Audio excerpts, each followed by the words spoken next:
Another day, another movie by Blumhouse Productions. Oh, great.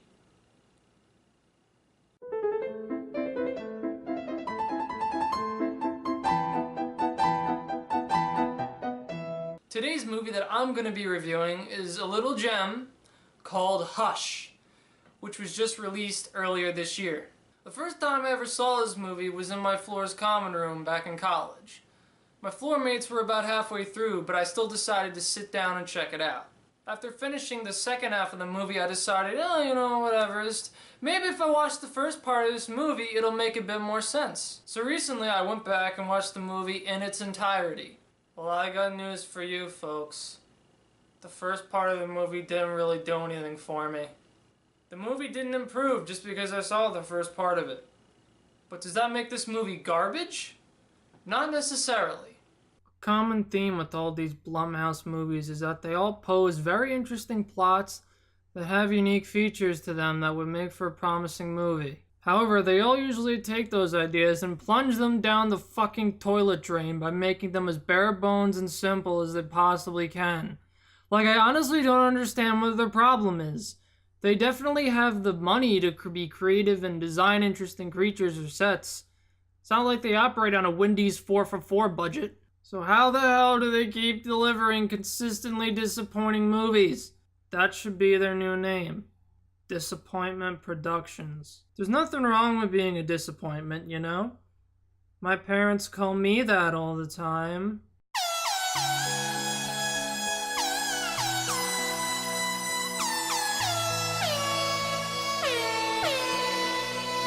So does this movie stay true as a disappointing project from Blumhouse? Actually, not really. I will say that there were disappointing parts of the movie that I felt could have been carried out better. However, the movie itself wasn't necessarily disappointing. It's just that there wasn't anything star-striking about it. It's like trying to market Taco Bell as 5-star dining. It just leads to you crying in the bathroom for 30 minutes as all of your dreams get shit out under you. So what are some features of Hush that are disappointing? Well, first of all, there's these silent sequences that are introduced throughout the movie that are shown where the main character is hiding throughout her house from this killer. But before we dive into these silent sequences, I should probably introduce you to our main character. Meet Maddie Young, a young writer who lives in isolation in the middle of fucking nowhere. Sound like a found footage movie yet? Well, don't worry, it's not. There's something interesting about her that we usually don't find in main characters. She's a deaf mute. So what this pretty much means is that if something isn't in her line of sight or isn't making any sort of vibrations that she can feel, it might as well not exist around her. I thought this would be a very awesome way to show how vulnerable a deaf person would be if they were trapped inside their house by a killer. One way that the movie tries to portray Maddie's vulnerability and restricted senses is by introducing sequences of silence where the sound from the movie is cut out. This is a great idea, honestly, because it places us in the character's shoes and lets us see how scary it would be to be trapped in your house by a murderous lunatic and not be able to hear him if he snuck up behind you.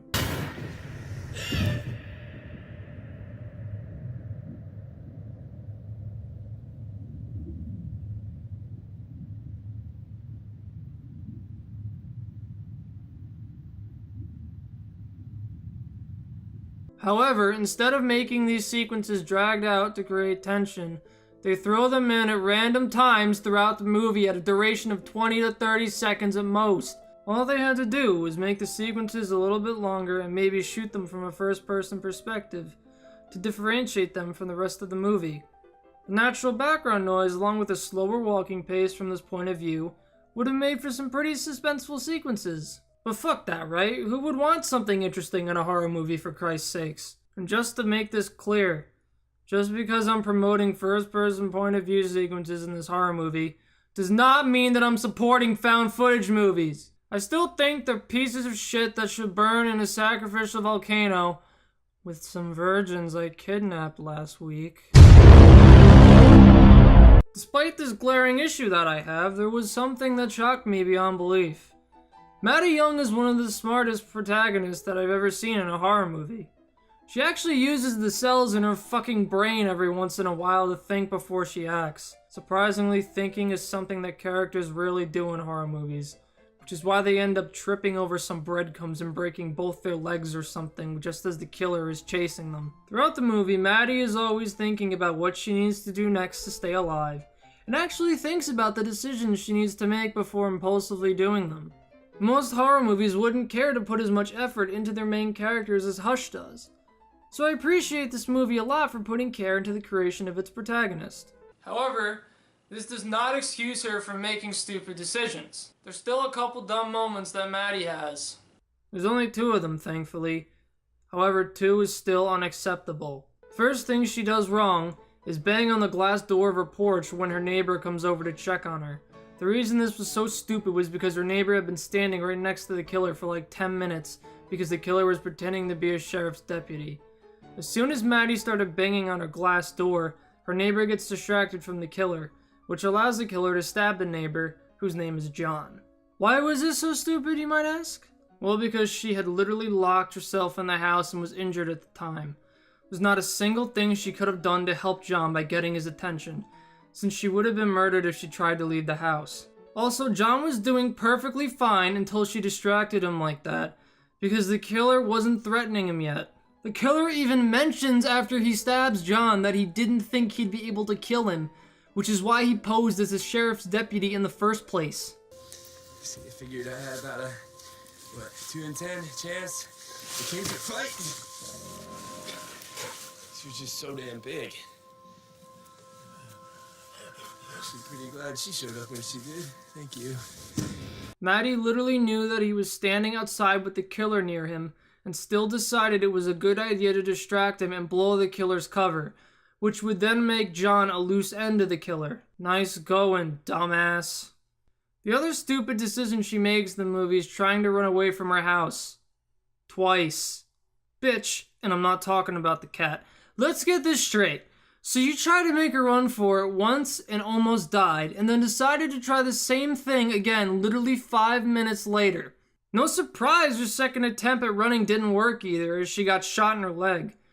She did steal the killer's crossbow, but that wasn't planned. That was just luck. Other than that though, Maddie was pretty smart, and all of her decisions are what led to her surviving her ordeal. She also has one of the greatest personalities I've ever seen in a protagonist. My favorite moment of hers was when she gave up on trying to write her endings for her book. That's literally how I write my scripts for you guys, so I can relate. Maddie can also kick some serious ass and definitely makes the killer trapping her in her house pay for everything he did to her. But although Maddie is a hilarious, smart, kick-ass protagonist, this movie's killer is probably one of the most unoriginal and bare-bones killers I've ever seen in a horror movie. You first meet the killer when Maddie's neighbor, Sarah, runs into Maddie's glass door and bangs on it to try and get Maddie to help her. Since Maddie can't hear, she never notices Sarah, and the killer comes out of the dark and kills her without Maddie ever noticing. After seeing Maddie, he begins preying on her right after killing Sarah. He gets Maddie to notice him and shuts off her power, effectively stopping her from calling for help. So far, he's pretty smart, and I must say, his mask makes him look pretty creepy. And what the fuck?! The mask was the only thing going for this killer being scary in any way. We're barely a quarter of the way through this movie and they've already unmasked the guy? That's one of the biggest sins you can commit in a horror movie! It's the fucking Blumhouse syndrome or something that all these horror movies are catching. Once you unmask the killer, he just becomes a regular human being, and the dehumanization associated with him that, makes him scary or prevents you from relating to him in any way is gone. Don't give me that bullshit that's like, oh, don't you find it so scary that he finds killing to be a game? No. Not at all. Not in the slightest. That's pretty much a requirement for every single killer in a horror movie now. Literally every antagonist in a horror movie finds killing to be a game. I've seen killers act like this so many times that it just seems like a box that horror movies need to check off for the hell of it in order for it to be a horror movie. No! Just because a killer finds killing to be a game doesn't mean he's scary. Every killer thinks that way. It's just typical now. I'm so desensitized to it. Not only is the killer not very scary and unoriginal, but he's also pretty stupid. Like at one point he mentions that he can come in and kill Maddie whenever he wants to, but won't do it just yet so he can mess with her and have fun and games or something. I can come in anytime I want.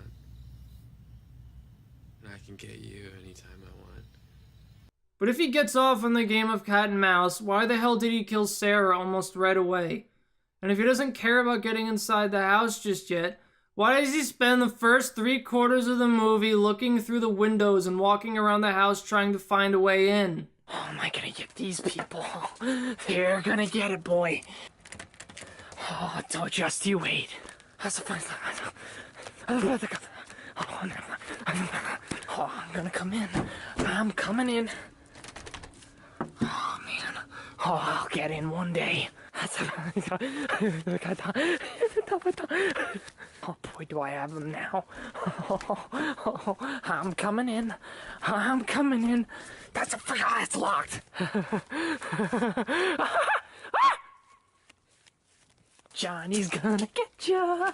Oh, dang, it's locked. You'd also think that after an hour of doing this, he'd get bored and just go into the house already. I doubt that a killer that enjoys killing people would take joy in walking around a house when their victim is inside. If you were doing this for 30 minutes, then it would be believable, but that's not the case now, is it? Hey, asshole! How about you just break a window or something? There's literally at least 2 windows in every room of Maddie's house that he could easily break through. Oh. Well, there goes that option. What are fucking windows made of? Titanium? Adamantium? My balls? So now that we've got the characters out of the way, let's look at the more fundamental aspects of the movie.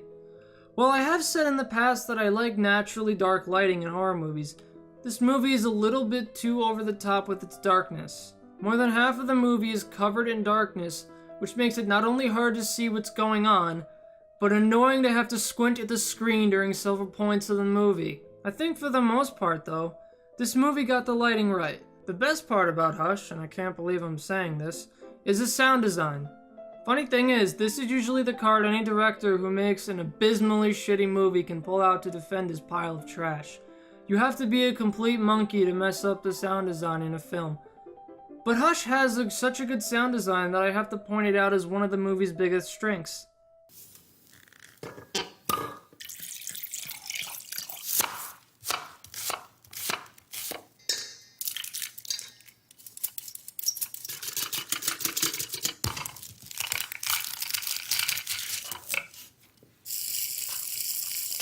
Instead of relying too much on shitty, overly loud, and cliche horror music to build tension throughout the movie, Hush uses the natural background of the forest to create a suspenseful silence that keeps you engaged.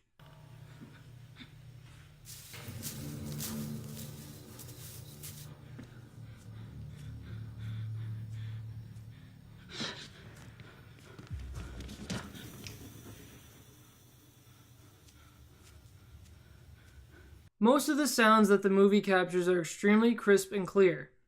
The high-quality sound throughout the movie also contrasts pretty well with the silent sequences we're given throughout. A good protagonist and a shitty killer later, and here we are. Woo-hoo. So what did we learn today, kids? Well, first of all, I haven't had the urge to end my life at any point during this review. So that means that the movie wasn't bad. That's good.